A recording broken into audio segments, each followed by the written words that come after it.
Bonjour, je suis très heureux de vous retrouver pour cette méditation.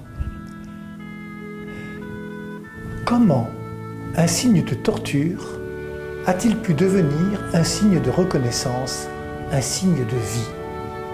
Pour le comprendre, il faut suivre Jésus dans les évangiles.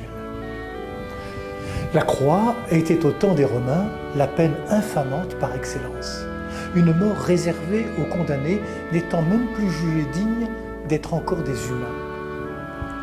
Par son incarnation, Jésus a fait le choix de rejoindre l'humanité. Il a pris chair de notre chair. Il a fait le choix d'épouser notre nature humaine, excepté le péché. Nous découvrons, en le suivant sur les chemins de Palestine, qu'il veut rejoindre les plus petits, les plus rejetés, qu'il donne une priorité à celles et ceux qui sont pécheurs, malades, exclus, mal aimés. Il s'intéresse à leur humanité blessée. Il agit librement, n'accepte aucune compromission, ne s'intéresse pas au pouvoir et aux honneurs. Ce qui compte à ses yeux, c'est que l'humain soit sauvé, autrement dit, délié de toute forme d'entrave. Il redonne aux hommes et aux femmes une dignité, il leur ouvre les portes de la vie éternelle. C'est pour cela que son Père l'a envoyé dans notre monde.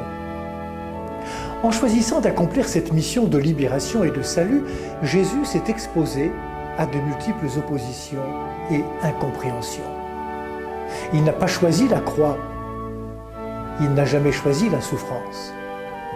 Cette croix s'est imposée à lui lorsque les pouvoirs politiques et religieux de son temps l'ont considéré comme un ennemi. Parce qu'il est resté fidèle à la mission confiée par son Père, parce que l'idéal d'amour dans la justice qu'il portait devait être annoncé, il a accepté le sort qui était devenu le sien.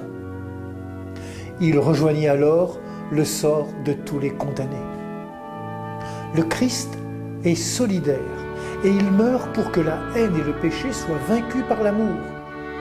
Il meurt en solidarité avec celles et ceux qui souffrent des injustices de notre monde, qui sont victimes de la discrimination, de la brutalité, de la guerre, des tortures, des emprisonnements.